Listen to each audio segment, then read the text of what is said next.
노유진의 정치 카페. 너무 힘들어하지 마라. 나는 너를 이해한다.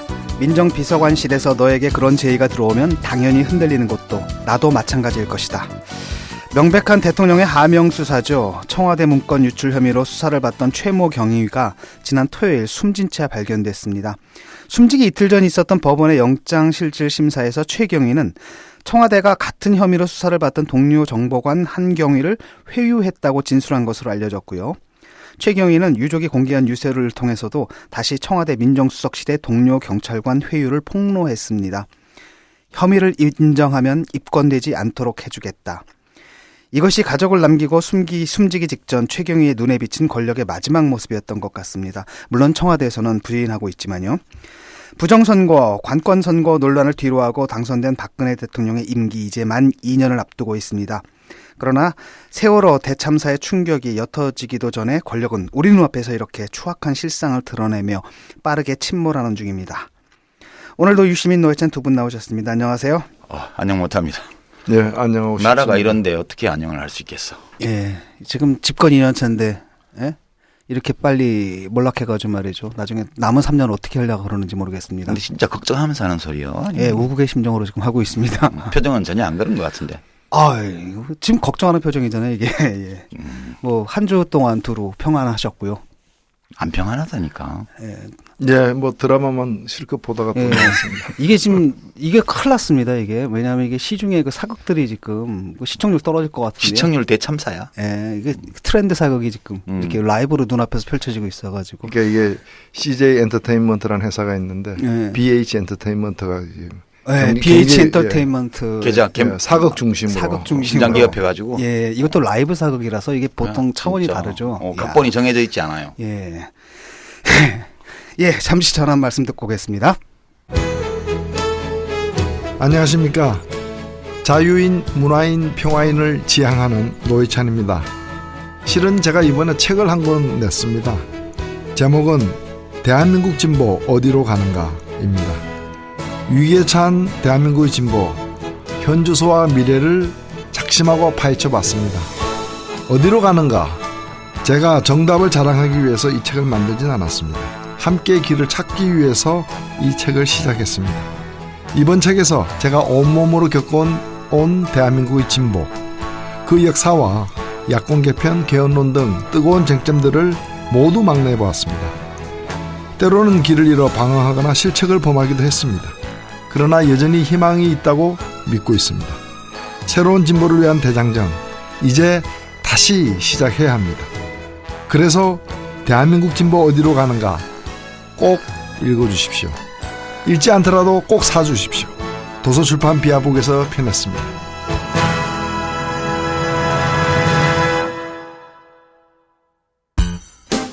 유시민의 타임라인. 예, 오늘 타임라인도 두 꼭지 준비해왔습니다. 이거 그만하고 싶었는데 지난주에 노 대표께서 또 해야 될 거라고 그러셨는데 또 해야 될 것 같아요. 이 십상시 문건 파문 뭐 새로운 것들이 또 많이 나와서 좀 정리해 보고요. 몇 가지 거기 수반되는 쟁점에 대해서 좀 살펴보려고 합니다. 두 번째는 땅콩 해양 사건하고 지금 쌍용차 해고자들이 70m 굴뚝에도 올라갔죠. 그 문제 엮어서 좀 살펴보도록 하겠습니다. 먼저 청와대 문건 파문 중간 점검인데요. 일주일 사이에 이제 문건 유출의 경위와 그 문건의 내용에 대한 새로운 이야기들이 좀 많이 나왔습니다. 간략히 우선 정리를 하면요. 이 십상시 문건인지 아닌지 모르겠지만 여하튼 문건이 유출된 경위는 어느 정도 나온 것 같아요. 우선 첫 번째는 박관천 행정관, 이 현직 경정, 이 사람이 쫓겨날 때 들고 나왔죠. 예, 한 100여 가지 정도의 청와대 문건을 박스에 넣어서 들고 나왔다. 그래서 서울경찰청 정보분실에다 갖다 놨는데 최모 경위하고 한모 경위 두 사람이 이제 언론사와 하나그룹 등에 유출한 것 같다. 그리고 이 문건이 박지만 씨한테 전해졌고 박지만 씨가 조응천 공직기관 비서관을 통해서 청와대에다가 이걸 줬다. 예, 이제 그런 내용이에요. 그리고 세계일보가 이 문건을 어디서 입수했는지는 아직까지 확인이 안 되고 있습니다. 기자가 가서 이거 취재원 보호를 위해서 진술을 안 하고 있기 때문에요. 예. 그런데 이 문건이요. 이제 언제 그러면 박지만 씨한테 전달이 됐냐 했더니 세계일보 측에서 5월 12일 날 박지만 씨한테 다 줬다는 거예요. 예. 그리고 이거를 세계일보 측하고 박지만 씨가 만나서 넘겨받았는데 이 만남을 주선한 사람은 조홍천 씨예요. 예. 자기가 주선한 걸로 그렇게 이야기를 하고 있고요. 이걸 받은 박지만 씨는 국가정보원장이 당시 남재준 씨인데요. 이 사람 문건 폭로로 유명한 사람이죠. 예. 남북 정상회담 대화로 네. 공개한 사람인데 이걸 주고 이 청와대하고 해서 유출 경위를 좀 조사해서 파악해 달라 이렇게 부탁을 했는데 이걸 안 해줬어요. 이제 그러니까 이제 조홍천 전 공직기관 비서관이 자기하고 친한 청와대의 오아무개 행정관을 통해서 그거를 정호성 제1부속비서관한테 줬어요. 그런데 이제 이 정호성 씨는 이거 안 받았다 그러고요.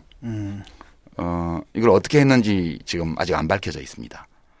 그리고 이제 이 문건 그러니까 이 박관천 행정관, 세계일보, 박지만 씨, 그다음에 조홍천 비서관, 뭐 국정원 이 사이에 왔다 갔다 했던 이 문건에 이 최초 보도됐던 정윤회 씨의 국정 개입 의혹에 관한 문건이 여기 들어 있는지 안 들어 있는지도 지금 아직은 확실치 않아요. 그러니까 이 박관천 행정관이 들고 나온 문건 속에 이번에 세계일보가 제일 먼저 터뜨렸던 그 측근 동향, 정윤회 동향 그 문건이 거기 포함되어 있는지 아닌지 그것도 모르는 거예요? 모르는 거예요. 그러니까 이 문건은 그 문건은 뭐 출처가 또 다른 것일 수도 그렇죠. 있겠네요. 유출 경로가 다른 경로일 수도 있는 거죠. 그리고 이제 청와대에서 내부 감찰을 해가지고 검찰에다가 조홍천 비서관을 비롯한 7사람이 지속적으로 모여서 모의를 해서 이걸 조작했다는 식으로 해서 소위 7인회, 7인 모임이라는 게 있다고 조사하라고 이제 감찰 자료를 검찰에 줬고요. 본인들은 뭐 서로 모르는 사이라고 부인하고 있습니다. 이제 이 와중에 이 정보분실 서울경찰청 정보분실에서 이걸 한화그룹이나 언론사에 유출했다고 지목된 한모 최모 경위에 대한 구속영장을 검찰이 청구했는데 법원이 이거를 범죄 서명이 부족하다는 이유로 기각을 했고요. 그 다음날 최 경위가 이제 수용차에서 번개탄 피워서 스스로 목숨을 끊은 것으로 그렇게 돼 있습니다. 이게 유족들이 요청해서 이제 부검에 들어갔는데요. 부검 결과는 아직 안 나오고 있지만 거의 스스로 목숨 끊은 것은 확실해 보입니다. 그리고 확인됐습니다. 예, 확인됐습니까? 여기까지가 지난 일주일간 정말 많은 뉴스들이 나왔는데 그 중에서 이제 챙겨볼 만한 중요한 사실들입니다. 그래서 한 서너 가지 쟁점이 있는데 우리 의견을 나눠보도록 하죠. 우선 첫 번째, 세계일보. 이거 진짜 탐사보도 맞나 이거 가지고 좀 지지난주 이야기가 오갔는데요. 세계일보가 이 문건을 입수한 것은 첫 보도를 하기 이전 한 7개월 전이에요. 반년 넘게 이걸 끌어안고 있었다는 얘기입니다. 보도하기까지. 왜 그랬을까? 그리고 왜 박지만 씨한테 아니 이 중요한 문건을 줬을까? 국정에 관한 이런 문건들을 대량으로 입수했는데 이걸 보도를 안 하고 그 이해관계자인 박지만 씨한테 통째로 또 갖다 줬어요. 물론 복사본이겠죠. 사진 찍어서. 이거 어떻게 해석해야 되죠? 근데 뭐 다른 보도에 따르면은 세계일보가 그걸 갖고 있다라는 걸 알고서 찾아갔다는 거 아닙니까? 만나자라고. 네, 그런 보도도 있는데 지금 입수하고 2달이 넘게 지나서 그 박지만 씨한테 문건을 준 거거든요. 그럼 첫 2달 동안 그냥 껴안고 있었다는 얘기예요. 이거 어느 기자가 구해 왔으면 당연히 데스크에서 보고받아가지고 다 검토했을 거 아니에요. 근데 왜 박지만 씨한테 줬을까요? 보도는 안 하고. 이게 저는 보면서 이게 언론기관의 정상적인 행위인가? 그 점이 되게 의문이 가요. 어떠세요? 아니 근데 우리가 뭐 드러난 일 이외의 것을 잘 알지를 못해서 그런데 예를 들면 그런 문건의 어떤 진위 여부 확인할 수 또 어디라지 그 얽힌 배경이나 이런 걸 갖다가 이렇게 확인하고 싶었을지도 모르겠어요. 탐사하는 어떤 탐사 일환으로 그런 과정으로 시간을 보냈을 수도 있고 그러니까 그 당시에 이제 그걸 어떻게 입수했는지도 모르지만 입수한 다음에 뭘 했는지도 우리 잘 모르잖아요. 최근에 와서야 이제 뭐 박지만 회장 관계자들과 만난 것이 이제 나오는 거고. 터뜨리기에 굉장히 부담스러운 문서인 건 사실이잖아요. 아니 내가 언론인이면 완전 대박인데 이거 왜 보도를 안 하고? 예, 이건 뭐 모든 언론들이 이번에 그 네. 세계일보가 명예훼손으로 이렇게 고소당한 것에 대해서도 그거 입수해가지고 보도 안 할 언론이 어디 있느냐라고 예. 이구동성으로 다 얘기하잖아요. 자, 그런데 더 이상한 거는요. 이 세계일보가 박지만 씨에게 준 문건 뭉치 여기에 정윤회 씨 국정개입 의혹에 관한 문건이 포함되어 있는지 여부가 불확실해요. 근데 이 박지만 씨에 관한 동향 보고가 대부분이라는 거예요. 이 문건에는 공직기관 비서관실에서 만들었는데 그리고 박지만 씨 본인과 관련된 것보다 박지만 씨 부인 서향희 변호사에 관한 게 더 많대요. 그럼 이것도 당연히 보도거리죠. 왜냐하면 서향희 씨가 나이 젊은 변호사인데 지금 대기업 사회이사만 10여 군데를 맡고 있다 그러고요. 이 사건 수임이 엄청 많아요. 그래서 한때는 만사 올통이다. 옳게 통하면 다 해결된다. 이런 유행어가 돌 정도로 그랬기 때문에 이게 잠재적인 어떤 그 대통령 친인척 측근들의 어떤 부정비리나 관련해서 요주 인물이었거든요. 근데 그 대부분의 내용이 서향희 씨에 관한 거라는데 이거를 박지만 씨한테 갖다 준 거 아니에요. 이거 언론 윤리상 이게 아니 그런데 지금 이제 세계일보가 그러한 이제 주요한 기밀 문서를 어떻게 입수했는지도 의문이고, 그다음에 입수한 상태에서 한 2달여를 갖다가 쥐고 있었던 것으로 예. 보여지는데 그 배경도 의문이죠. 의문인데 그것이 지금 이 사건 전체와 관련된 돼서 문제를 풀어나갈 수 있는 어떤 키포인트인가 제가 볼 때 일단은 우리가 이제 그거는 이제 의문점으로 남겨두고 확인된 사실은 그것을 그 기자가 가지고 있다는 걸 알고서 몇 사람이 박지만 회장과 함께 그 기자를 만나서 내용을 확인하고 그 뭐 제가 알기로는 사진으로 찍은 것 같은데 예. 그걸 가지고서 이 양쪽에 청와대와 그다음에 남재준 원장에게 각각 예. 보여주면서 이게 말이 되느냐 왜 그 내용의 진위 여부나 왜 이런 문서가 작성됐는지도 아마 따질 만한 그였겠지만 그게 덧붙여서 왜 이런 게 밖에까지 돌고 있느냐 또 이거는 누가 나를 죽이려고 이렇게 만드느냐 등 조사해 달라고 했는데 조사가 안 됐던 거 아니에요? 근데 그러면 문건을 세계일보는 이 정윤회 씨 동향에 관한 문건하고 의혹 문건하고 그다음에 박지만 씨와 그 부인에 관한 문건하고 다 갖고 있었잖아요. 근데 보도는 정윤회 씨 아니 근데 관련 그것이 그까지는 자세히 모르는 게 일단은 뭐 저도 이제 보도된 것만 보니까 박지만 씨 관련된 문건이 많았다. 특히 그 중에 이제 서 변호사와 관련된 게 많았다라는 거는 봤는데 그러면 이른바 그 정윤회 씨 관련된 문건, 예. 그 문건 보니까 이제 뭐 박관청 경정이 1월 6일자로 작성했다라는 그 문건이 그 당시에 포함되어 있었는지 아니면 그 문건은 11월 28일 보도되긴 했는데 그 즈음에 혹은 그 전에 어느 시점에 따로 등장한 것인지 그거는 불확실하죠. 불확실하죠. 근데 어쨌든 둘 다를 갖고 있는 건 사실이에요. 현재는 갖고 있죠. 예. 그렇죠. 갖고 있는 상황에서 물론 이 박지만 씨 관련은 그 전부터 가지고 있었고요. 근데 보도를 박지만 씨에 관한 거는 보도를 안 하고 정윤회 씨 국정개입 의혹 문건만 보도를 했어요. 세계일보가. 나머지 사실들은 전부 다른 언론사들의 후속 취재나 검찰 수사 과정이라든가 당사자들의 발언이라든가 이런 걸 통해서 나타난 거고요. 그래서 저는 이거는 세계일보에서 뭔 해명을 해야 된다고 봐요.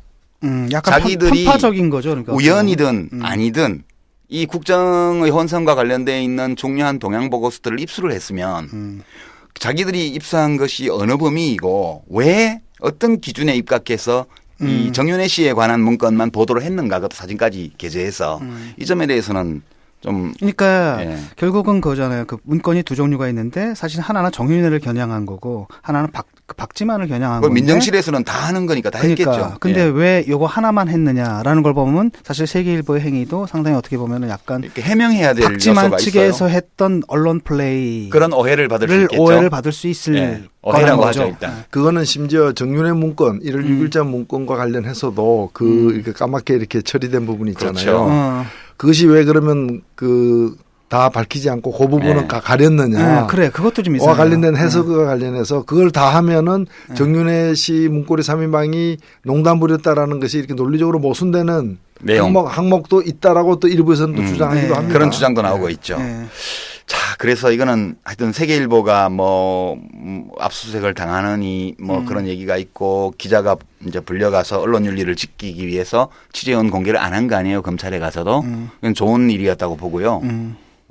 근데 그렇다면 세계일보의 보도 윤리는 뭐냐. 이런 것들에 대해서 해명이 필요하다. 이 점을 좀 지적하고 싶고요.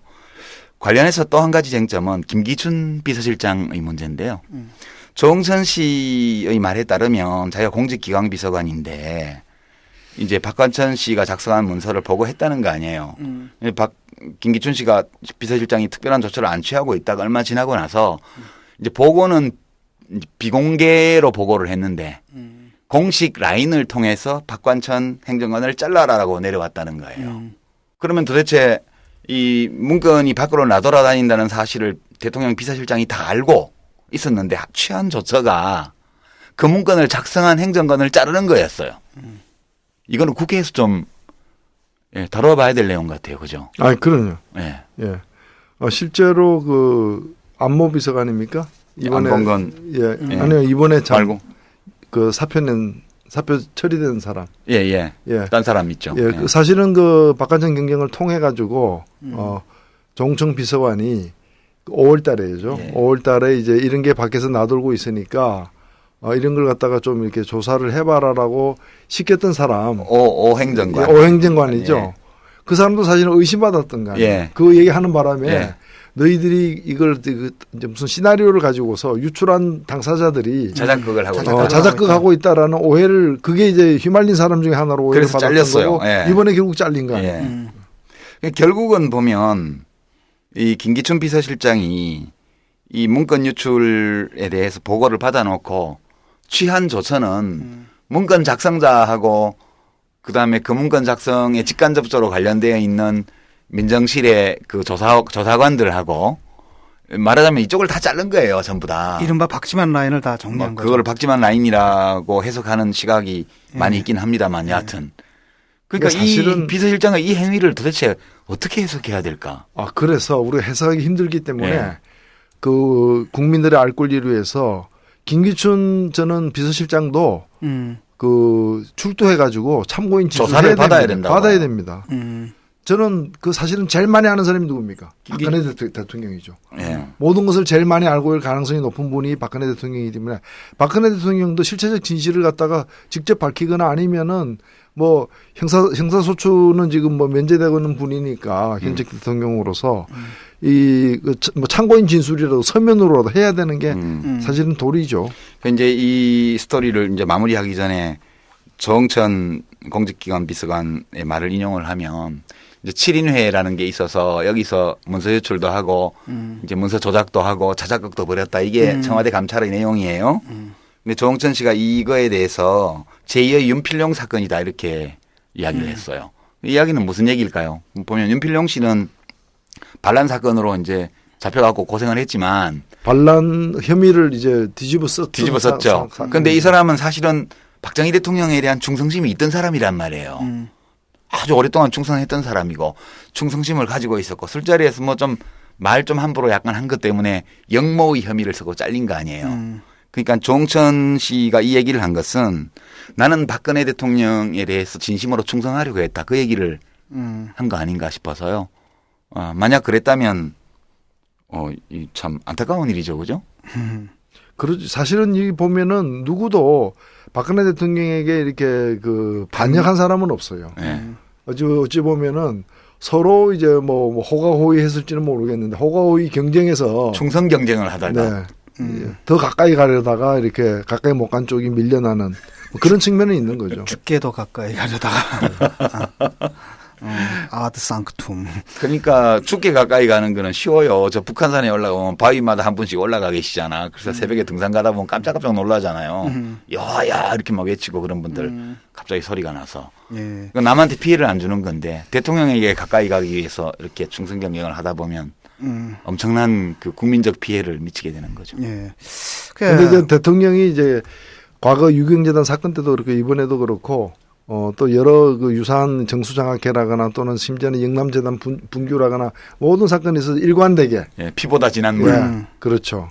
사실은 뭐 피보다 진한 게 얼마나 많습니까? 피보다 진한 액체야 많죠. 뭐 페인트도 그렇고 뭐.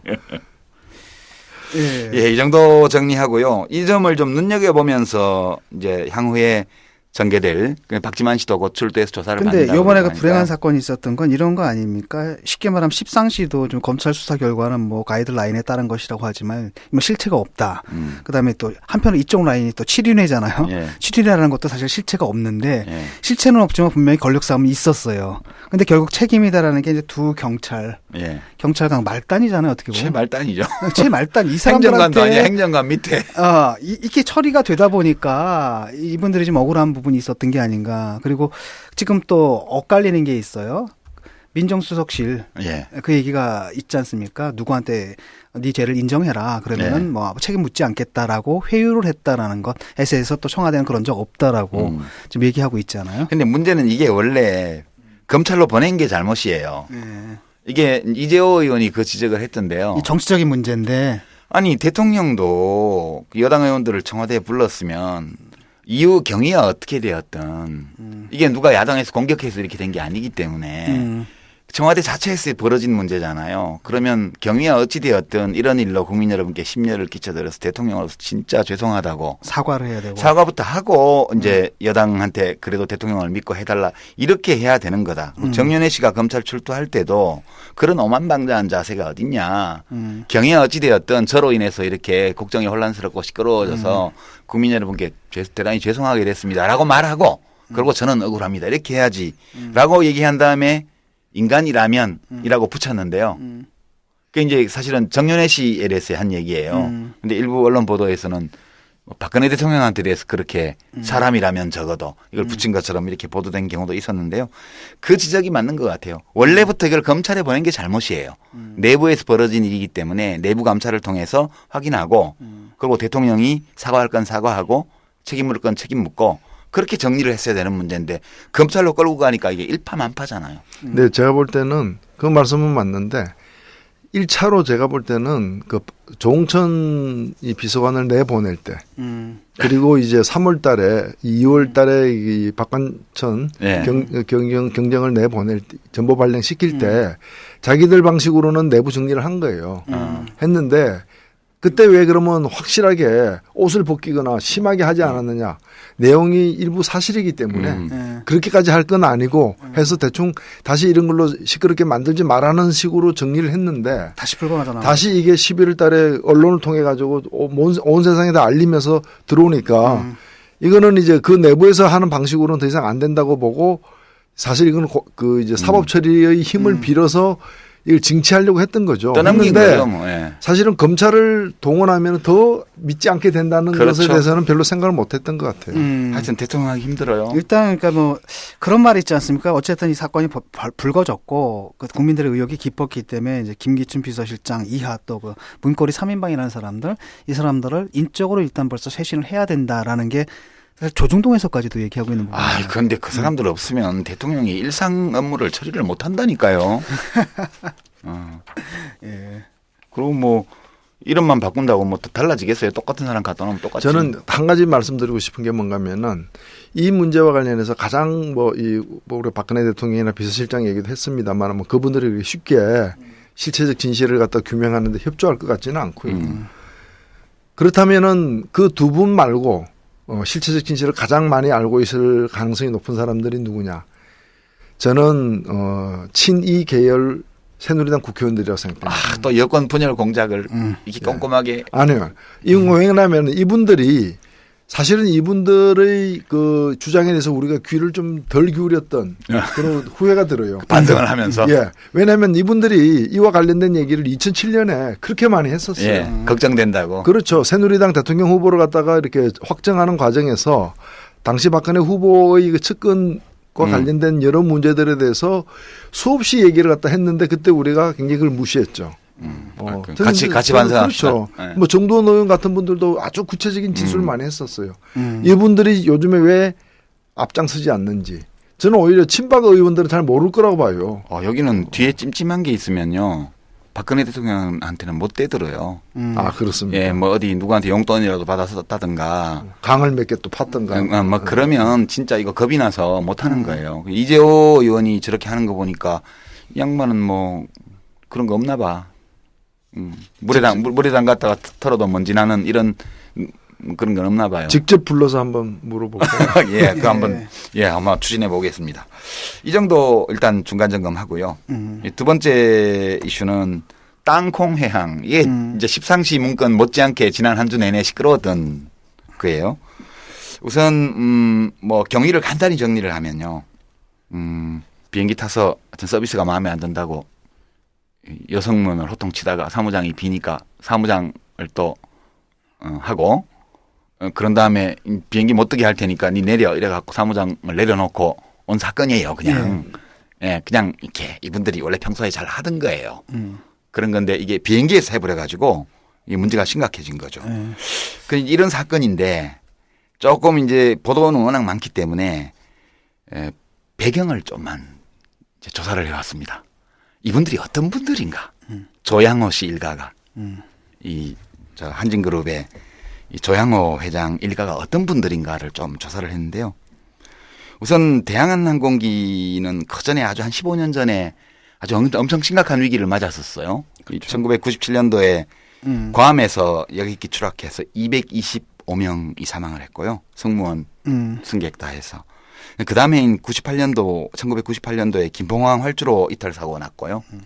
1999년도에 상하이에서 화물기 추락해서 승무원 8명 전원 사망했고요. 이런 일들이 이제 막 일어나서 김대중 대통령이 국무회의 자리에서 한마디 하셨죠. 이게 언어 경영 체제의 문제가 아니냐 혹시 이렇게 문제점을 지적하는 바람에 조중훈 회장 이분이 이제 창업자죠. 조정훈 회장이 퇴진했고요. 이제 조양호 씨가 맏아들인데 당시 사장이었어요. 대한항공. 이제 사장직을 내놓고 대외 업무만 하는 회장직을 맡았고요. 그다음에 조중훈 회장하고 장남인 조양호 씨, 그다음에 삼남인 조수호 씨, 이 사주 일가 3명이 그 조세포탈 혐의로 검찰에 고발이 돼가지고 조양호 회장이 구속됐죠. 네. 근데 이제 정찰제 판결로 8개월 만에 집행유예 받고 나와서 곧바로 경영일선에 복귀하게 됩니다. 그 뒤로 15년 동안은 대한항공이 큰 사고 없이 나름 또 뭐 열심히 나름 했고. 열심히 해서 해왔습니다. 그런데요, 이번에 조현아 씨가 이제 맞이죠. 예. 큰 딸입니다. 그다음에 막내 딸이 있고요. 중간에 조원태 씨가 있습니다. 아들. 그다음에 막내가 조현민 씨 딸이고요. 3남매인데 명의 훼손이죠 이분이. 예, 이 3남매가 다 지금 대한항공의 주요 임원이에요. 우선 이제 좀 그 경력을 소개를 해드리면 이번에 문제를 일으킨 조현아 씨는 1974년생이에요. 이제 우리 만 나이로 40살 되는 거죠. 코넬 대학교 국내에서 대학을 안 갔고요. 코넬 대학교 호텔 경영학과 나와서 대한항공 호텔 면세사업부에 입사한 게 1999년 15년 전이에요. 그러니까 뭐 사고 많이 나서 경영진 퇴진할 때 창업자 손녀는 이제 입사를 한 거죠. 그다음에 이제 University of Southern California USC라고 그러는데요. 예, 남캘리포니아 대학에서 MBA 경영학 석사를 했고요. 그 직후에 기내식 사업본부 부본부장 상무보 임원급에 준하는 걸로 2006년도에 이제 기내식 사업을 맡았고, 그다음에 2007년도에 칼 호텔 네트워크, 칼 호텔이 많잖아요. 그 호텔 전체를 책임지는 대표가 됐고요. 칼의 대한항공의 객실 사업본부장을 2011년도에 또 겸직해서 직책 3개를 가졌어요. 기내식 사업본부, 칼 호텔 네트워크 대표, 객실 사업본부장 겸직하다가 2014년 금년 1월 달에 대한항공의 기내 사업과 호텔 사업을 총괄하는 부사장이 됐습니다. 그 아들 조원태 씨는요, 1976년생이에요. 이제 38살. 인하대 경영학과 나와가지고 역시 USC, University of Southern California, MBA를 했고요. 그다음에 대한항공 경영전략 영업부문 총괄 부사장 겸 그룹 경영지원실 실장 요직을 맡고 있습니다. 그다음에 이제 막내 조현민 씨는 1983년생이에요. 이제 31. 역시 University of Southern California, USC 나왔고요. 서울대 경영대학원에서 석사를 했고요. 대한항공 통합 커뮤니케이션 전무인데요. 전무. 이게 뭐 하는 데인지는 잘 모르겠어요. 이번에도 이 커뮤니케이션이 잘 안 일어나서 사고가 난 건데 이렇게 3남매가 다 아주 그 주요 임원으로 돼 있고요. 그다음에 한진그룹이 금년 8월 달에 한진칼이라는 지주회사를 출범을 시켜가지고 이제 다른 회사들을 그 밑으로 다 배치를 했습니다. 이게 3대 세습을 위한 지주회사인데 이 한진칼의 대표이사를 이 외아들 아들 하나 있는 조원태 씨가 맡고 있죠. 이제 이렇게 되면 그림이 조중훈 씨에서 조양호 씨로 그다음에 이제 조원태 씨로 이렇게 3대 세습을 할 수 있는 시스템은 완비를 한 수준입니다. 여기까지가 배경이고요. 어떤 분들인지 대충 알겠죠. 이분의 조양호 회장의 부인 되시는 분도 또 성격이 만만치 않은 분으로 널리 알려져 있습니다.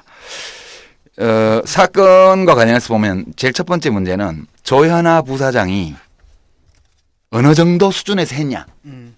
이건 이제 거의 다 밝혀져 있습니다. 그건 다 나왔죠. 예, 그건 난동 수준이에요. 그전에 술도 마셨고.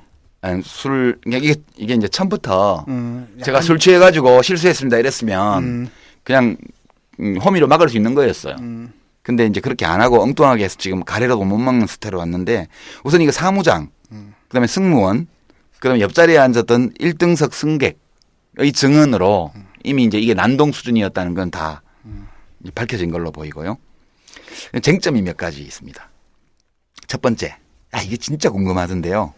왜 당사자가 아니고 조양호 회장이 대신 사과했을까요? 일주일 후에 그것도. 아니 문제는 조현아 씨가 일으켰는데 나이가 41살이에요. 우리 나이로. 대한항공의 부사장이에요. 주요 임원이에요. 근데 왜 미성년자도 아닌데 왜 아버지가 기자회견을 하죠? 저는 그게 되게 궁금하더라고요. 난 대충 알 수 있을 것 같아요. 왜요? 지금 이 가장 큰 문제가 뭐냐면은 이 개인이 막았으면 괜찮은데 지금 회사 차원의 잘못으로 가져가고 이러는 거거든요. 그러니까 이제 개인 책임이 아니라 그러니까 회사 책임이라는 거죠. 얘는 쉽게 말하면 얘네들 논리는 뭐냐면은 얘는 직책을 수행했다라는 거예요. 근데 그 과정에서 무리가 좀 있었고 그 부분 우리가 회사가 책임을 지겠다. 그러니까 지금 잘못은 승무원이 했어. 정당한 걸 했는데 그게 좀 정도가 좀 지나쳤고 그 부분에 대해서 우리가 회사가 책임을 지겠다 해서 회사 대표가 책임을 진 거죠 지금. 제가 듣기로는 회사가 처음에는 완전히 그걸 갖다가 눌러가지고 뭉개버리려고 했던 것 같고요. 그 비행기가 그 비행기에서 내린 사무장이 그 내리자마자 그 하기 비행기에서 내렸다는 거죠. 하기 신고를 갖다 본사에다가 전화를 해서 했대요. 그래서 본사에서 이 비행기가 도착하는 14시간 동안에 준비를 다 해가지고 비행기가 도착하자마자 승무원들 그 입단속 핸드폰부터 다 압수해가지고 동영상 찍은 게 있는지 검열하고 다 했다는 거거든요. 근데 초기에는 이게 양파 껍질처럼 초기에는 뭉개고 갈 줄 알았고 그다음에 문제가 되니까 대충 이렇게 양비론 비슷하게 문제가 있었는데 좀 과도하게 지적했다는 식으로 하려다가 국토부 조사 나오는 것도 처음에는 안 간다 그랬잖아요. 안 간다 그랬다가 몇 시간 만에 입장을 바꿨는데 그까지도 우습게 생각했대요. 근데 왜냐하면 국토부 직원이 옛날 다 전직. 근데 이제 국토부에서 끝나지 않고 검찰에서 본사 압수수색을 하면서부터 이게 지금 굉장히 위험할 수 있겠다라는 판단에 그때부터 도달을 했다 그러고요. 그리고 그 사이에 노조에서 계속해서 여러 번 특히 조종사 노조가 여러 번 성명 등을 발표를 해가지고 그 왜 회장은 사과 안 하느냐, 왜 그 승무원에 대한 사과는 없느냐 등등 요구를 계속 해왔었어요. 아니 근데 상식적으로 나이 41에 회사의 부사장이면 지가 사고를 쳤으면 지가 나와서 사과를 해야 되는 거 아니에요? 아니 이제 공식 입장은 자기 책임이 아니라니까. 그러니까 저는 어떤 생각이 자기는 정당한 직무 수행을 한 거야. 땅콩은 접시에다 담아줘야 되는데 왜 안 했느냐. 그걸 지적을 했는데 그게 조금 과도했을 뿐이다라는 거지. 아니 근데 그날 사과는 사실은 그 세트로 봐야 돼요. 왜냐하면 그게 출두하는 날이었거든요. 출두하는 날 아버지가 공식적으로 그 못 가리킨 부덕의 소치다라는 식으로 사과를 했고 본인은 현장에서 국토부 그 포토라인 앞에서 사과하는 걸로 해가지고 시나리오가 딱 그다음에 그러니까 포토라인에서는 뭐냐면 자기가 폭행한 적은 없다 그랬다고. 아니 사과는 했다니까. 그러니까 아니, 그건 근데 다 좋은데 그 다 시나리오인데 아니 그냥 상식적으로 생각해서 그럼 우리 노 대표님이나 우리 진 교수는 나이만 하나 먹은 딸이 어디 가서 사고 치면 딸 보고 사과하라고 안 하고 대신할 거요? 아니죠. 이게 뭐냐고 이게 난 보면서 진짜 한심하다. 아니 그럼 인격적으로 미성숙했나? 아니면 그거는 뭐 여기서부터 꼬였다고 저는 봐요. 이게 거기서부터 꼬였다기보다는 꼬인 결과가 그렇게도 나타난 거죠. 그렇게도 나타나는 거예요. 처음부터 꼬인 건 뭐냐면은 그 두 번 저는 그 회사에서 처음에 발표한 거 있잖아요. 그게 대한항공의 사장을 너무나 잘 보여준 거예요. 잘못은 얘가 했는데 그 책임은 승무원들한테 맡겨놓고 발뺌을 하고 회사 측에서는 이 사주 딸의 잘못을 덮어주기 위해서 정말 애만 썼다라는 것만 보였단 말이죠. 이 말씀을 제가 드리고 싶은데 이 말씀을 드리고 싶은데 이것을 조현아 부사장이라는 재벌 3세의 일탈 행위인 건 분명하나 그렇게만 볼 문제는 저는 아니라고 보고요. 이걸 다 이제 다 모든 걸 다 이제 뭐 본질 근본으로 이제 환원시키는 인식이 아니라 그런 경험이 저한테 있습니다. 한 15년쯤 전 일인데 이 대한항공의 조종사 몇 사람이 만나자고 해서 제가 만났어요. 노조를 준비하고 있다. 그래서 제가 깜짝 놀랐어요. 왜냐하면 제가 만난 사람 중에서 아마 가장 월급 많이 받는 분들이 그분들이고 파일럿들이 노조를 그렇죠. 그리고 그분들 중에 뭐 그 당시만 하더라도 절반 이상이 공군 출신이고 중령 대령 출신이고 그런 분들이 뭐 전문 직업인데 뭐가 아쉬워서 노조 만드느냐. 그리고 노조 만들었을 때 과연 사회적으로 이렇게 지탄받지 않을지 환영받을 것인지에 대한 걱정도 들기 때문에 조심스럽게 물어봤는데 제가 들은 답변을 아직도 기억하고 있는데 우리 돈 문제가 아니다 이게. 우리는 인간 대접을 받기 위해서 노조 만들기 그래서 더 놀란 거죠. 돈만 많이 준다고 인간 대우하는 게 아니라는 거예요. 이번에 물론 사무장도 그런데 그 기장, 부기장 같은 사람들이 인간 대접 못 받으면 대한민국에 인간 대접 받은 사람 누가 있어요. 그래서 물어봤더니 상상을 초월하는 거죠. 그냥 뭐 야자는 보통이고 그런 나이 40, 50 된 사람한테도 이 조인트 까고. 자, 그건데요. 지금 이번에 조현아 부사장이 그 승무원들에게 했던 태도와 같은 것들이 그 내에서는 그냥 기본 질서로 돼 있는 거예요. 그러니까 지금 이 부사장만의 문제가 아니에요. 그래서 그 사람들 결국에는 인간 대접 받기 위해서는 노조 만드는 수밖에 없다는 결론에 도달했다고 하면서 노조를 만들어버린 거 아니에요. 그 사무장이 했던 말 기억나세요? 이번에? 내가 그렇게 당하다가 어느 순간에 그래 나는 걔가 아니지. 와 근데 그게 아주 상징적으로 보여준다고 그 말이. 그러니까 이제 이게 그런 거예요. 그럼 왜 이렇게 시나리오를 그렇게 짰을까? 아니 이 사람이 상식적으로 생각해 볼 때 왜 그렇게 짰을까? 말이 안 되잖아요. 근데 그렇게 짠 거는 이분들이 이걸 특별한 일로 생각을 안 한 것 같아요. 그러니까 이 조양호 회장 일가가 평소에 호텔이라든가 면세점이라든가 뭐 대한항공 뭐 공항에서라든가 이때 임직원들에 대해서 늘상 이렇게 해왔기 때문에 특별한 문제의식을 못 느낀 거예요. 그리고 과거에 다른 장소에서 다른 일로 다른 사람에게 이렇게 할 때 그냥 뭐 성질 더럽다 우리 뭐 부사장 뭐 회장님 성질 그렇다 이렇게 넘어갔던 문제들이라는 거예요. 근데 왜 그러면 이번 사건이 이렇게 큰 문제가 됐나? 이게 차이인데 이번엔 항공기 아니에요. 항공기 안만 아니었으면 그렇죠. 이게 무슨 뭐 문제가 되지를 않아요. 기본적으로. 게다가 회항을 했잖아. 그럼 이제 빠꾸를 했지. 회항이 아니고 뉴턴한 건 아니고 빠꾸를 한 거야. 말하자면 뒤로 간 거예요. 후진을 해서 그것도 회항에 속하더라고. 네, 했는데 문제는 이런 거예요. 항공기의 특성이 굉장히 민감한 기계예요. 이 여러 가지 전자장치가 많은. 그리고 사고가 났다 하면 대형 사고예요. 났다 하면 사고가 잘 안 나긴 하지만. 그다음에 다른 데서 난동을 부리고 사람 패고 이런 거는 뭐 개인의 형법상의 일반 형법상의 문제지만 이 경우는 항공법 적용을 받아요. 그다음에 승객들이 230명 타고 있었어요. 그러니까 이제 이 조현아 씨의 생각은 이랬던 것 같아요. 근데 이해가 돼. 이거 우리 비행기. 나는 부사장. 그러면 여기 있는 승무원들은 우리 회사 종업원들. 머슴들. 그리고 나한테 충분히 구실급신 안 했어. 욕 좀 하고 뭐 책자로 쿡쿡 찌르고. 그럴 수 있지. 그냥 그럼 그래요. 그냥 그게 그렇게만 생각을 한 게 아닌가. 내재적으로 접근해 볼 때. 그래서 무슨 일을 이렇게 크게 만들려고 고의적으로 한 건 아닐 것이다. 그 당연하죠. 그건. 내재적으로 접근할 것도 없이. 근데 이게 말이 돼? 안 되죠 당연히. 와인도 몇 잔 마셨겠다.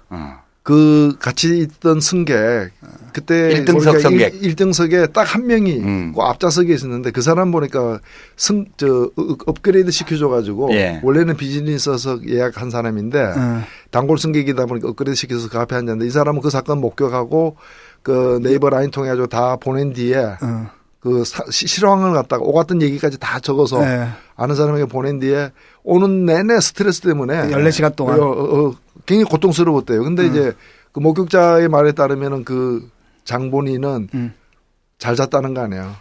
올 때까지 계속 잤다는 거 아니에요, 그 안에서. 그래서 이거는 사실은 무슨 대기업 뭐 언어 경영 체제 문제를 이야기하기 이전에 이 사람들이 평소에 어떤 사고방식이나 습관이 자기들이 헌법 위에 있는 사람들이에요. 그러니까 귀족이야, 귀족.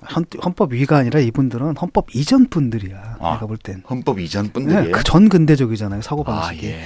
그러니까 자본주의적 계약은 내가 자본이 있고 너는 노동력이 있잖아. 우리가 인격적으로 그냥 자유롭게 계약하는 거 아니에요. 어? 그런데 그게 아니라 완전히 뭐 내가 노동력 샀으니까 네 인격을 산 것처럼 해가지고 인격까지 모독한 거 아니야. 그러니까 그런 의식은 전근대적이고 헌법 이전 현상이지. 이번 일을 계기로 조양호 회장의 일가들뿐만 아니라 다른 재벌 대기업의 그 오너와 그 일가들과 그다음에 거의 경영진들도 다시 생각해 보시기 바랍니다. 이게 도대체 말이 되는 일인지. 저는 이제 조그마한 가게 같은 것을 아버지가 하다가 자식들이 어려서부터 지켜보고 그 속에서 커오면서 여러 가지 익숙해지면서 물려받아서 하고 이런 거는 굉장히 자연스럽다고 봐요. 근데 아버지가 타던 자전거를 아들이 탈 수도 있어요. 예. 근데 아버지가 몰던 비행기를 아들이 몰 수는 없는 거거든, 그거는.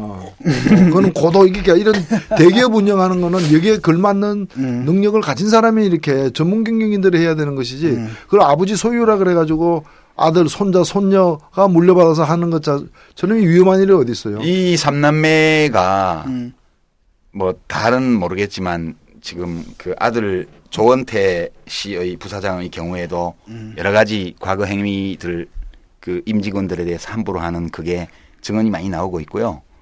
그래서 저는 전체적으로 볼 때 이게 비극적인 게 이 사람들 특히 조현아 씨 같은 경우는 위기 관리 능력 자체가 없는 거잖아. 위기를 지가 만들기도 했지만 이런 사람들이 기업 경영을 어떻게 하겠어요?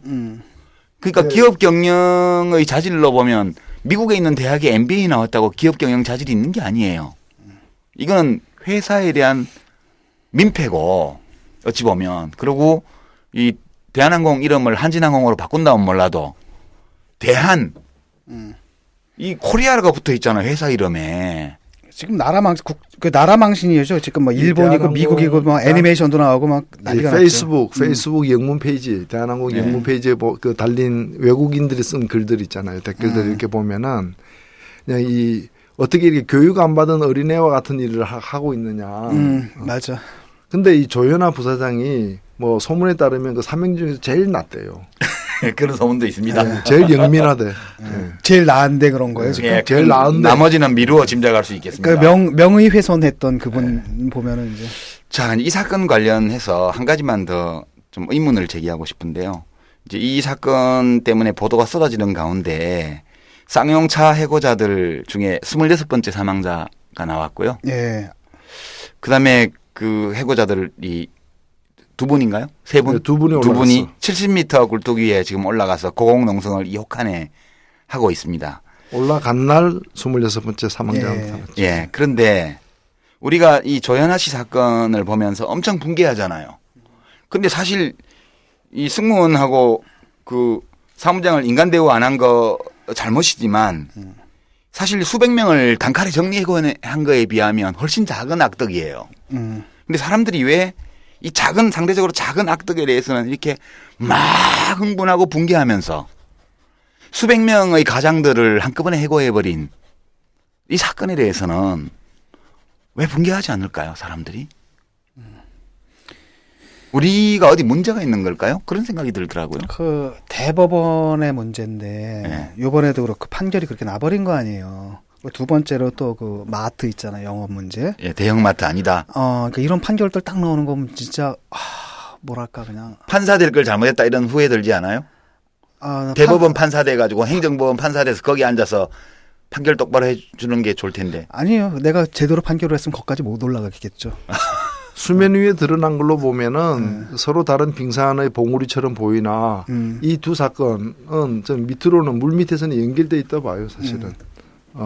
그러니까 일하는 사람이 제대로 대접 못 받고 차별받거나 이게 인간이하의 어떤 그런 처분을 받는 그런 것들이 이 사건 둘 다를 갖다 연결시키고 있는 도도히 흐르는 맥인데 다만 하나는 굉장히 이제 그 좀 드라마틱하게 좀 자극적이고 말초적으로 이렇게 거죠. 보였던 거고 더 심각한 문제, 더 큰 문제는 오히려 늘 타성화되어 있는 그리고 또 이데올로기적으로 뭐 당연한 걸로 또 뭐 경제 성장을 위해서 감수해야 될 어떤 일처럼 이렇게 오도돼서 얘기되어 왔기 때문에 지금 조현아 사건으로 흥분하고 있는 언론 네. 그 언론 중에 적지 않은 부분들은 쌍용차 이 정례권은 당연한 걸로 받아들여야 된다고 26명이 죽었는데 외친 언론들이에요 사실은. 우리가 지금 뭐 어떻게 된 거예요 이 가치관이. 그러니까 저는 어떤 연상을 했냐면 이제 최근에 그 잔혹한 살인 사건이 있었잖아요. 동거하던 여자를 죽여서 시체를 갈갈이 찢어서 여기 버리고 저기 버리고 한 사건 범인이 용의자가 잡혔는데 이제 범행도 자백했다고 그러고 뭐 나머지 유기된 시신 부분도 찾았다고 그러는데 끔찍하잖아요. 사람들이 진저리를 치잖아요. 근데 사실 일본 히로시마 나가사키에서 폭탄 하나 딱 떨어뜨리는 단추 하나 누르는 걸로 나가사키 히로시마 한 곳에서 16만 명이 죽었잖아요. 그 반경 1, 2km 안에는 다 녹아버려 가지고 사람이고 뭐고 다 증발해 버렸다고요.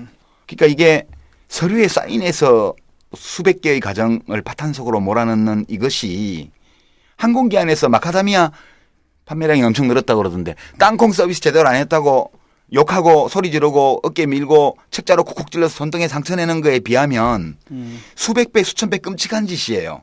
근데 이 우리 자신이 이렇게 사회적으로 엄청난 비극을 초래하는 이 끔찍한 일들에 대해서는 어떤 이데올로기적인 이유로 그러려니 하고 이 조현아 씨의 이 상대적으로 작은 이 일에 대해서는 엄청나게 흥분하는 이거에 대해서 우리가 한번 성찰 좀 해봐야 되겠다는 생각이 많이 들었어요. 지난 며칠간 좀 슬펐어요. 그걸 바로잡기 위해서 노유진의 정치 카페도 있는 거고 뭐 제가 볼 때는 정의당도 있는 것이고 또 많은 분들의 어떤 이 노력들 뭐 사회단체들의 활동 이런 게 있는 건데 아직은 예.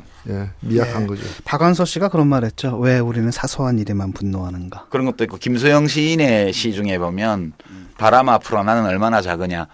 그 악에 대해서는 호통을 못 치고 국밥집 아줌마한테 화내고 이런 시가 나와요. 이게 우리가 지금 우리 진중권 선생이 나라에 망조가 된 것 같다. 이상하게 막 나라가 막 망가지는 것 같다. 이런 트위트 멘션을 올리신 걸 봤는데 그럼 뭐가 망가지냐 하면 뭐 국가는 안 망가져요. 그대로 다 서 있어요. 청와대 비서실장부터 대통령까지.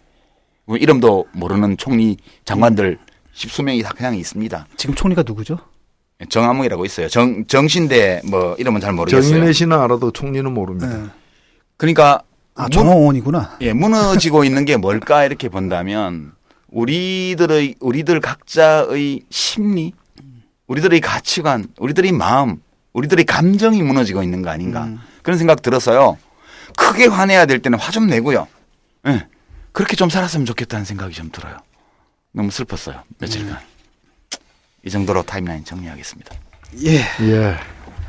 우리 사회 사실 대한항공 사건이 큰 파장을 일으킨 건 이 가불관계라 그러잖아요. 우리 모든 사람들이 다 당하고 있는 걸 시각적으로 보여줬기 때문인 것 같아요. 하지만 그보다 더 큰 가불관계, 심지어는 대법원에 의해서 이게 정의라고 판결까지 받은 그런 이상한 가불관계 불평등, 여기에 대해서는 왜 우리가 침묵하고 분노하지 못하는가. 때려 부셔버린 거 같고 싶은 생각이 막 들 때가 이런 있어요. 울분을 토로하셨습니다. 예, 수고하셨습니다. 아, 예. 네, 수고하셨습니다. 오늘 힘드네.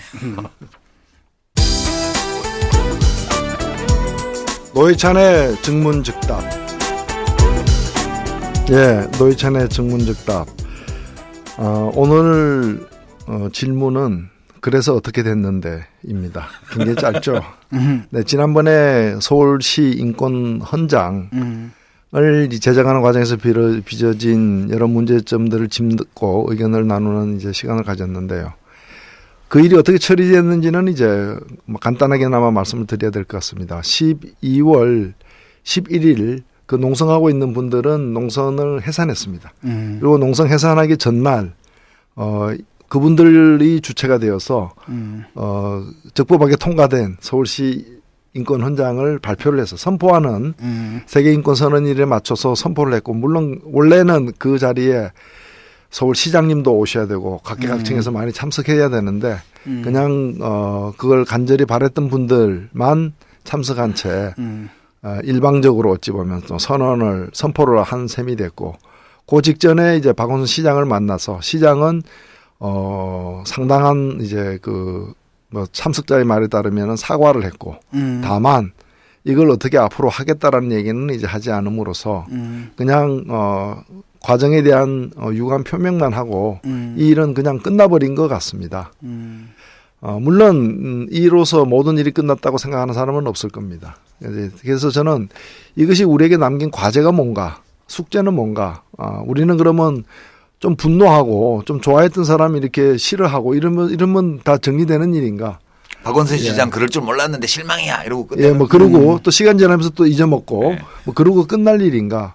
그리고 문제가 됐던 것은 이제 가장 뜨거웠던 이슈였던 것은 이제 성적 지향에 대한 뭐 동성애자를 포함한 그 차별을 갖다가 어떻게 할 거냐의 문제였는데 그것만이 문제인가 등 이제 과제가 사실은 남아 있습니다. 그래서 제가 오늘 지난번에 뭐 튜링이라는 동성애 때문에 이렇게 사실은 박해받았던 처벌받았던 비운의 수학자에 대한 얘기를 했는데 오늘은 또 다른 과학자 한 사람에 대해서 이제 얘기를 하고 싶어요.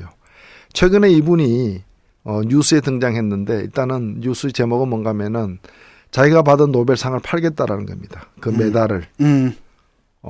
그래서 최초로 그 자기가 받은 어떤 노벨상 그 메달을 경매에 내놓는 사람이 됐는데 요즘에 이 노벨상 하면은 얼마 받는 줄 아세요? 한 10억 원 받지 않아요 상금을? 예. 근데 이게 보니까 해마다 다르더라고. 그러니까 이자율에 따라서 이게 노벨이 이제 그 만든 기금의 이자 수익률. 중에서 이제 이자 수익에 따라서 이자 수익 전액이 아니고 약 67.5%를 상금으로 썼는데 5개 분야의 상금으로 나누되 공동 수상자가 여러 명이면 또 이제 n분의 1로 또 나누는 거예요. 그래서 이제 평균 한 10억 원 정도 이제 받는데 이것을 팔면은 한 3배 정도는 30억이요? 예. 메달이 지금 이제 그 경매 전문가가 왜냐면은 파는 사람이 없으니까. 이 물질적 가치라기보다는 상징. 이제 이게 이제 사람 이름하고 이제 결부돼 있는 것이기 때문에 희소성이 있죠. 예. 근데 이제 이걸 내놓은 사람이 누구냐? 바로 이제 우리가 잘 아는 그 DNA 이중 나선 구조를 이제 그 밝힌 인물. 미국의 생물학자인데 제임스 왓슨. 맞습니다. 이 사람이 예. 근데 뭔가 망언해가지고 옛날에 큰 문제 되지 않았나요? 맞습니다. 바로 그겁니다. 그게 바로 7년 전에 있었는데요.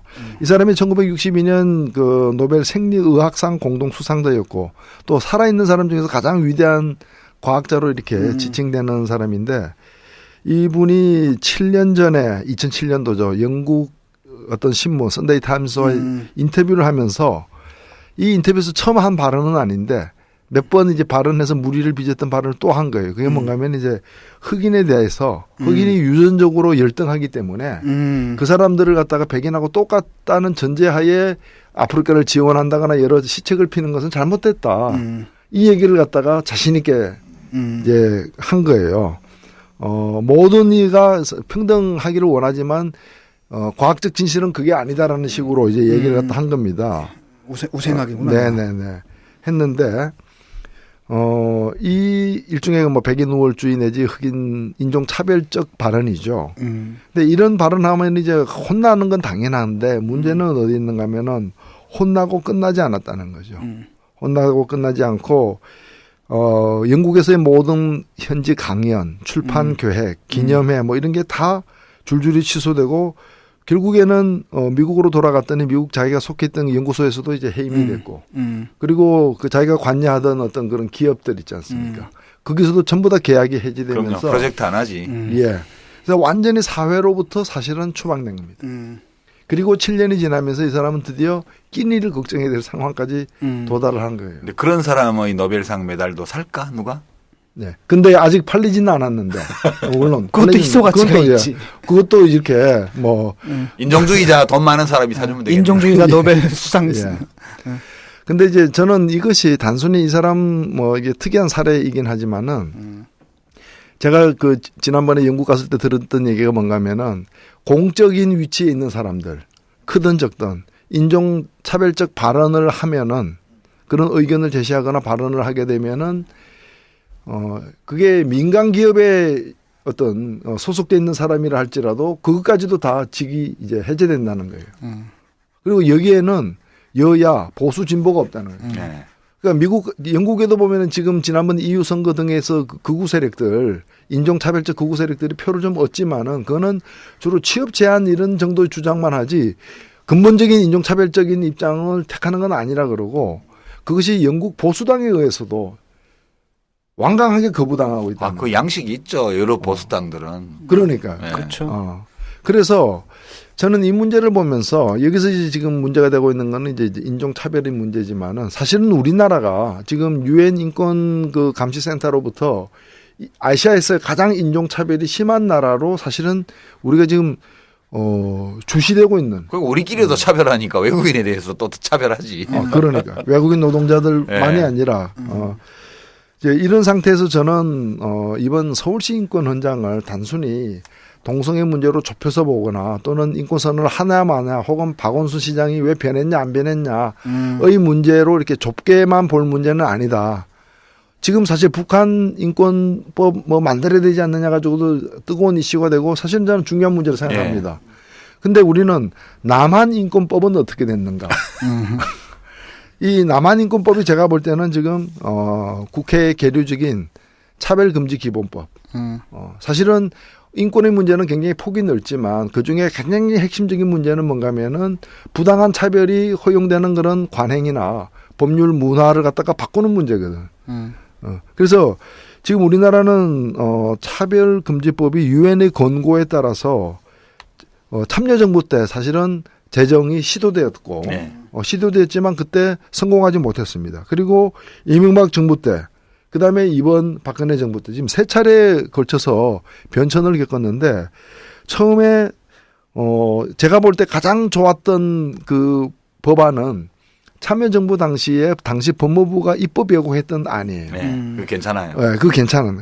그 안이 물론 그 안은 그 당시에 뭐 시민단체 등에서 지적을 받은 게 있어요. 뭔가 하면은 차별금지법에서 금지하려고 했던 차별의 내용은 잘 정리가 되었는데 그것을 이행하지 않았을 때 처벌 조항이라거나 뭐 강제 시정 조항이나 이런 것들이 부족해가지고 상당히 지적을 받았지만 어떤 것이 이 차별하면 안 되는 부분인가에 대해서는 굉장히 잘 사실 정리가 됐어요. 기본법이 그런 거거든. 기본법으로서의 성격은 괜찮은데 형사법으로서의 위력이 약했던 거예요. 그렇죠. 그 소안이. 물론 그거는 이제 나중에 또 뭐 보완할 수 있는 기회를 되죠. 가질 수도 있는데 그게 여기 보면은 뭐 가족 형태, 성적 지향, 정치적 의견, 범죄 전력, 학력, 사회적 신분 뭐 어떤 것들을 이유로 한 정치적, 사회적, 경제적, 문화적 모든 영역에 있어서 합리적 이유 없는 차별을 금지하는 그 법으로서 이제 잘 잡혀 있는 법인데 이 법이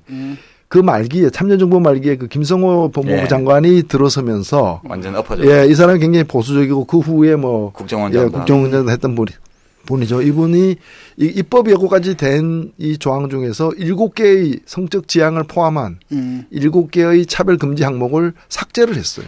나는 그 우리 노무현 대통령이 그 김성호 씨를 법무부 장관으로 쓴 거는 정말 판단착오였다고 생각해. 하여튼 임기 말기에 이제 참 그냥 관료 출신 중에 무난한 사람을 한다고 한 건데. 또 이 사람이 이제 공수처나 뭐 이런 데 좀 부패방지위원회 같은 데 이제 역할을 맡으면서 그까지만 보고 했던 것 같아요. 그렇죠. 저렇게 할 줄 몰랐지. 근데 이게 이제 다시 뭐 MB 정부 하에서도 제대로 되지 않았고 그것도 좀 신용을 걸다가 이렇게 우리 사회 일각에서 이제 반대가 많다 보니까 근데 문제는 이제 박근혜 정부 들어와서도 사실은 이게 문재인 후보의 공약이기도 했어요. 그래서 이제 민주당에서도 몇 분들이 김한길 의원을 포함해서 몇 분들이 법안을 2개씩 냈는데 이 법안을 냈다가 다뤄지기도 전에 하도 이제 어떤 분들이 막 몰려가 가지고 난리를 치고 인터넷에서 글을 올리고 하니까 이 법안 낸 두 분이 법안 자체를 취소를 했어요. 그래서 지금 법안은 통합진보당 의원이 낸 법안 하나 그냥 달랑 있는 상태예요. 있는 상태고 뭐 그 법안 내용은 상당히 좋습니다. 김재현 의원이 지금 내어 있는 그 법안 하나만 남아 있는데 저는 이 문제에 대해서 우리가 아까도 말씀하신 것처럼 왜 그 땅콩 가지고 이렇게 비행기 약간 움직인 것에 대해서는 그 난리를 치는데 그 난리 쳐야 되는 일이죠. 쳐야 되는 얘기긴 해요. 근데 이제 더 심각하고 중요한 문제는 그냥 지나쳤느냐라고 지적을 하셨는데 이것도 마찬가지입니다. 사실 이 서울 인권선은 원한 대로 갔어야 되는 거죠. 그러나 그건 또 선언이라면은 더 규정력이 센 법률, 또 그리고 또 이 포괄하고 있는 범위가 넓은 이 차별금지 기본법이 제정되지 않고 있는, 즉 대한민국에는 북한 인권법 걱정하기 전에 남한 인권법도 아직 제정되지 않고 벌써 10년째 계속 계류 중이거나 오히려 더 후퇴하고 있는 이 상황에 대해서 왜 우리는 가만히 있어야 되느냐. 그리고 우리 사회 보면은 오늘날도 보면은 모든 걸 법으로 다 재단하는 문제는 아니지만은 학력에 따른 차별이라거나 최근에는 무슨 지역 출신에 대한 차별이라거나 또는 키 가지고도 차별해. 이제 키 작다고도 차별해요. 또 가장 심각한 것이 그거 아닙니까? 똑같은 일을 했는데 왜 임금을 차별해? 그러니까요. 동일 노동 동일 임금 원칙이 지켜지지 않고 있는 먹고 사는 노동 이제 생활의 현실에서의 차별, 이 차별을 용인하고 있는 한 우리는 과연 민주공화국인가? 우리가 이제 대한항공 보고 한진항공이라 그랬는데 그 대한때라 그랬는데 우리가 민주라는 말을 계속 달고 있어도 되느냐 이런 상태에서 그 민주를 민주공화국이라고 스스로 자칭하려면은 그에 갑하는 그런 질서를 우리가 스스로 만들어야 되지 않는다는 점에서 저는 서울시 인권 헌장에 모였던 관심이 그냥 일회성 이벤트로 누구한테 실망했네 하고 그냥 흩어지지 말고 좀 더 근본적인 그래요. 남한 인권법 제정 안 되면 계속해서 고무풍선을 날리든가 삐라를 뿌리든가 국회 청와대에서 못하게 하면 국회 한마당에 가서 날리든가. 그럼요. 예. 그렇게 해야 되지 않나 싶어요. 예, 그 민주주의라는 게 그저 선거하고 투표하는 법적 형식적 자유가 아니라 이제 우리 일상생활에 존재하는 그 온갖 그 차별들과의 싸움들, 그걸 통해서 완성되는 거 아닌가 이런 생각이 듭니다. 이런 생각도 들어요. 뭐 동성애 치유센터 만들잖아요, 기독교계에서. 그래서 우리도 호모포비아 치유센터를 하나 만들었으면 좋겠거든요. 그러니까 쉽게 말하면은 종교적 이유나 아니면 개인적 이유에서 그 동성애를 혐오하는 사람들이 있잖아요. 이 사람들의 증상을 진단해주고 부당한 편견 여러분들 치유센터. 예, 나을 수 있습니다라는 희망과 확신을 주는 그래서 무료로. 근데 그분들은 보통은 아프면 자기가 아프다는 걸 인지하고 나 좀 낫게 좀 도와줄래요 이러는데 그분들은 자기가 아픈지를 모르고 자기하고 같은 증세가 없으면 다 그 사람이 아프다고 생각해. 그 사람 그것부터 그게 인식시켜줘야 되거든요. 여러분들이 아프십니다. 이런 것들. 아픈 건 우리가 아니고 귀하십니다. 그렇죠. 이번에 사실은 신은미, 황선 예. 그분들 토크 콘서트. 예. 물론 이제 저는 견해를 달리하는 건 있을 수 있는 거 아니에요? 그럼요. 신도림역에서 뭐 그 예수천국 그 불신 지옥 견해 나도 달리해도 되게 듣기 싫지만 빨리 지나가 버려. 나는. 그렇죠. 예, 그냥. 그래서 서로 견해가 다르다고 해서 거기다가 무슨 폭탄 테러를 하거나 그걸 또 의사라고 막 칭찬하고 뭐 의사한테 가야죠. 맞아요. 이건 의사가 아니라 의사한테 가야 할 사람이죠. 아니 나는 보면서 아무리 철없는 고3이지만 요새 고3들도 철든 애들은 다 들었어요.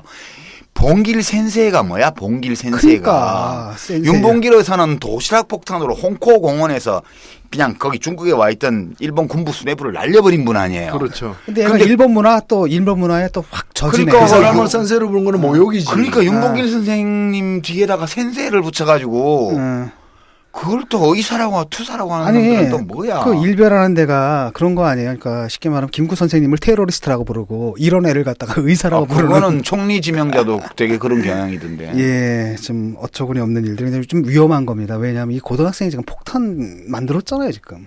근데 언론에서는 인화물질이라고 보도하대.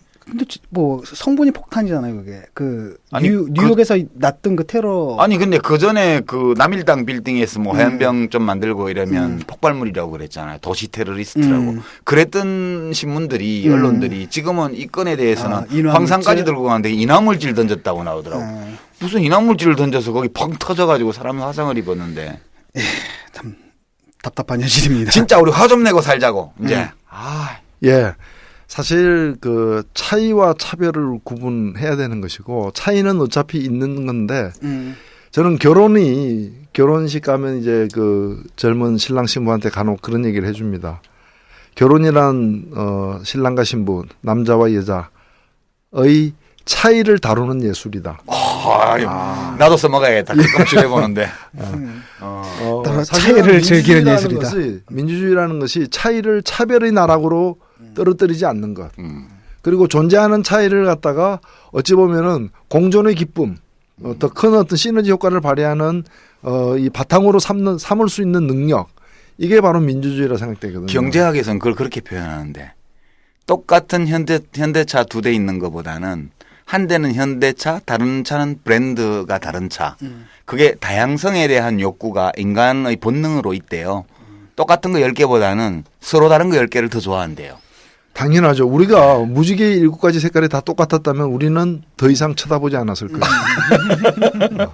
그래도 보긴 봤을 것 같아. 빨간색만 있어도. 우리 사람의 눈썹처럼. 네. 예, 여기서 저 1부 마무리하고요. 2부 경제 문제입니다. 아주 심각한 경제 상황에 좀 우리가 있는데 이 문제에 대해서 아주 진지한 대화가 준비되어 있습니다. 예, 우린 여기서 일단 쉬어야겠죠? 잠시 쉬고 다시 돌아오겠습니다. 갈 때까지 가봅시다. 예, 수고했습니다.